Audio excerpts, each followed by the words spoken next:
A few years ago, I began to observe something in my own behavior that made me a bit uncomfortable.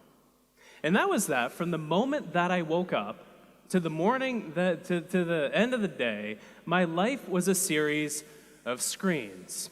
I started the day with the thing that woke me up first thing in the morning, my phone. And so I sat there in bed watching various cooking videos on Instagram and bouncing around between a bunch of different applications. But then it was time to get out of bed and cook breakfast. And so the thing that I focused then on, in addition to the omelet in the pan, was the iPad that was right next to the oven. And then it was time to do some work. And so I went to a different screen, which was attached to another screen itself, all the while this little devil on my wrist was tapping and beeping and blooping and distracting me as I was trying to get important stuff done. But there was one particular offender out of all of these different devices that I wasted more time on than anything else. That was this dastardly thing, my phone. I could spend hours on this thing every single day. And so I decided to essentially, for all intents and purposes, get rid of the thing for a month. As an experiment, I thought I'm going to live on this thing for just 30 minutes every single day at a maximum. And so this is the amount of time I have for maps. This is the amount of time to call my mother. This is the amount of time that I have for everything that I could possibly want to do, to listen to music, to listen to podcasts. And I observed what happened during this time. It took about a week to adjust downward into a new, lower level of stimulation. But once I did, I noticed that three curious things began to happen. First, my attention span grew. It was like I could focus on things not effortlessly, but with much more ease than I could before this experiment started. In addition to this, though, as I was going about the world, and especially when my mind wandered a bit, I had more ideas that my mind arrived at. And on top of this, I had more plans and thoughts about the future. Getting rid of one simple device led to these three effects. Why? Noticing this a few years back led me on this long journey to get to the bottom of what it takes to focus in a world of distraction. I poured over hundreds of research papers from front to back. My office, I don't know if you've ever watched one of those crime shows where somebody's solving a murder, and so they have this big Bristol board and there's string attached to papers, attached to memos, attached to newspaper clippings. This is like what the state of my office was. I flew out to meet experts around the world who study focus. I conducted more experiments on myself until the point I had 25,000 words of research notes about why this is the case. How does technology influence our attention and our ability to focus? I want to start with the attention spans that we have. This is how we pay attention to the world around us and how much control we have over our focus. The research around this particular area is fascinating. It turns out that when we do work in front of a computer, especially when our phone is nearby, we focus on one thing for just 40 seconds before we switch to doing something else. And when we have things like Slack open as we're doing some work, this lowers to 35 seconds.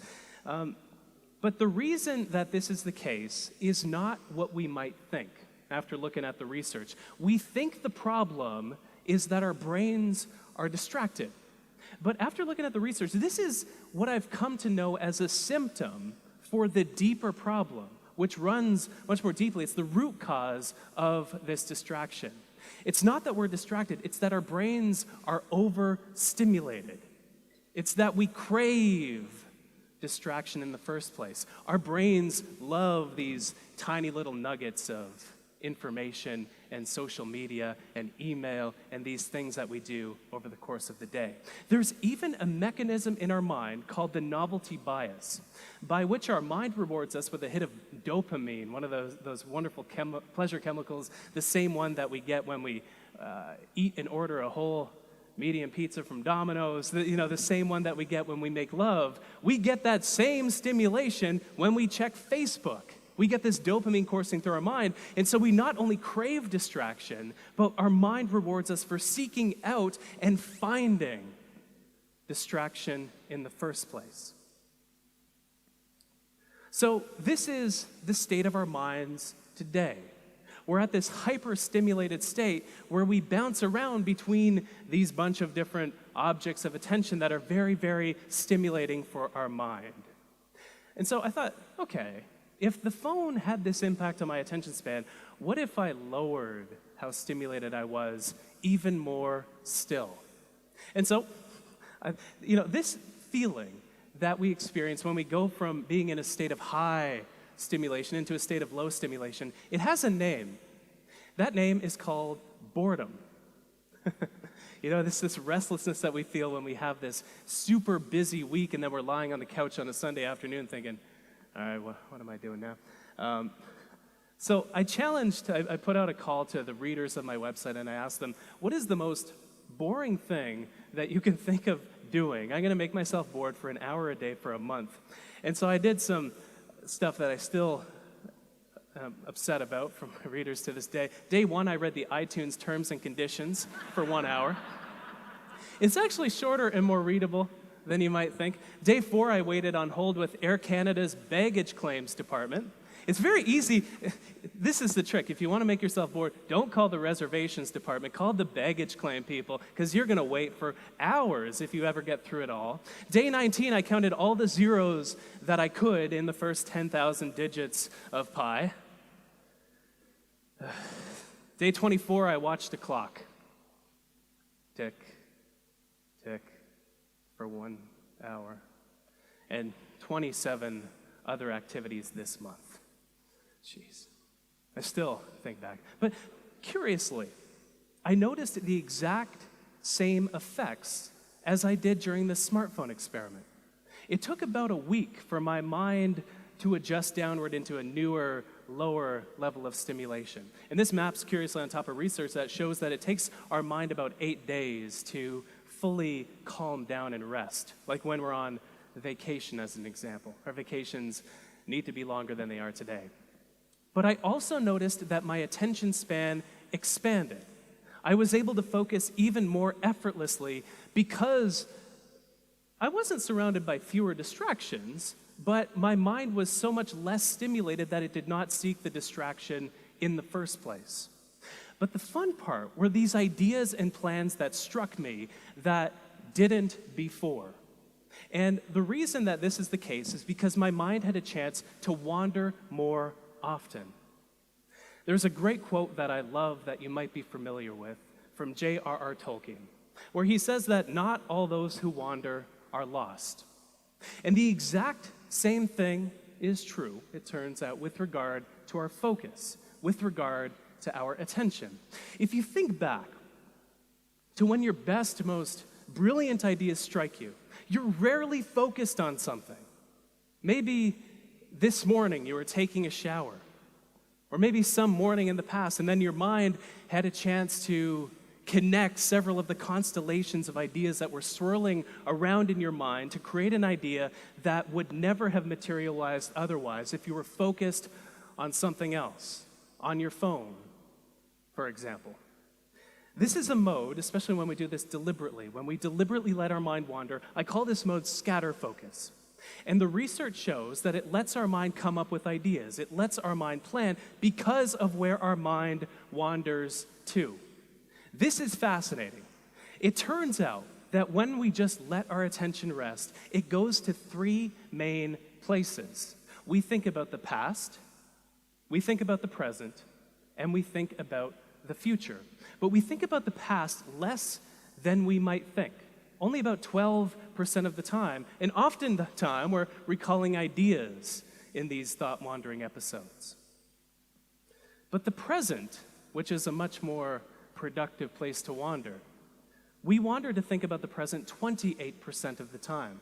And so this is, it's something as simple as you're typing up an email, and you can't find a way to phrase something because it's very delicate, maybe it's political, you go and walk to another room, you go to another room of the house, of the office, and the solution hits you because your mind had a chance to approach it and prod at that problem from different directions. But here's the thing. Our minds wander to think about the future more than the past and the present combined. Whenever our mind is wandering, we think about the future 48% of the time. This is why when we're taking a shower, we plan out our entire day, even though it hasn't started yet. Right? This is called our mind's prospective bias, and it occurs when our mind wanders. If you're good with math, or maths, I should say, not in Canada anymore, these numbers don't add up to 100. It's because the rest of the time our mind is dull, it's blank, or it doesn't have an idea inside of it that is rooted in time. But whatever it is for you that lets your mind wander, something that's simple, something that doesn't consume your full attention. Mine happens to be something that is not necessarily stereotypic of my age and gender demographic, but I love to knit. Knitting is one of my favorite hobbies. I knit in planes, I knit on trains, I knit in hotel rooms. I was knitting in the hotel room before this event today because it helps calm you down, it helps settle your nerves. And I come up with so many ideas when I knit. I have a notepad next to me. But whatever it is for you, it might be taking that extra long shower. It might be taking a bath, upgrading your shower to a bath so you can soak not just with your body but with your ideas as well. Could be simple. If you're at work, walking from one room to another in the office. Very simple change, but if you don't use your phone during that walk, your mind will go to the meeting that you're about to attend. It'll go to the call that you were just on. It'll wander to the ideas that are circulating, and it'll make you more creative in this way. It could be something as simple as waiting in line and just, waiting in line. It could be getting a massage. Whatever it is that lets your mind, well, I love this picture so much. Whatever you love doing, here's a pro tip. Ask your masseuse to let you have a notepad in the session because ideas always come to you and you're always incubating things, and so capture them so you can act upon them later. But I think after doing this deep dive into the research, we need to make two fundamental shifts with regard to how we think about our attention. We think that we need to fit more in. There's all this talk about hustling. I'm an anti-hustler. I'm one of the laziest people you'll ever meet, and I think that's what gives me so many ideas to talk and write about. We don't need to fit more in. We're doing enough. We're doing too much. We're doing so much that our mind never wanders anymore. It's sad. This is when our best ideas and plans come to us. We need more space. If you look at what allows traffic to move down a highway, what allows it to move forward isn't how fast cars are moving, as you might expect. It's how much space exists between the cars that allows traffic to move forward. Our work and our life are the same way. The second shift, we like to think of distraction as the enemy of focus. It is not. It is a symptom of why we find it difficult to focus, which is the fact that our mind is overstimulated. I have a challenge for you. It's a 2-week challenge, but it's a challenge to make your mind a bit less stimulated and simply notice what happens to your attention. How many ideas do you get? How does your focus change? How many plans do you make? So for 2 weeks, make your mind less stimulated. There are so many great features on phones, on devices, that'll let us eliminate a lot of the time we waste on our devices. Use those features, not only to become aware of how you spend your time, but how you can spend less so you have more ideas. Have a disconnection ritual every evening. One of my favorite daily rituals, I disconnect from the internet completely from 8 p.m. to 8 a.m. My fiance and I, we have a weekly disconnection ritual, a technology Sabbath every Sunday, so we can disconnect from the digital world and reconnect with the physical world, the real, actual world. Rediscover boredom. You don't have to do it for an hour. Please don't call Air Canada. It's just a world of hell. But rediscover boredom just for a few minutes. Lay on the couch, and where does your mind go? and scatter your attention, you'll find some remarkably fruitful things in that attentional zone. If there's one thing that I have found to be true after doing this deep dive into this world on how we focus, it's that the state of our attention is what determines the state of our lives. If we're distracted in each moment, those moments of distraction and overstimulation build up and accumulate to create a life that feels more distracted and overwhelming, like we don't have a clear direction. But when we become less stimulated, when we make our mind more calm, we get the benefits of added productivity and focus and ideas and creativity, but we also live a better life because of it. Thank you so much.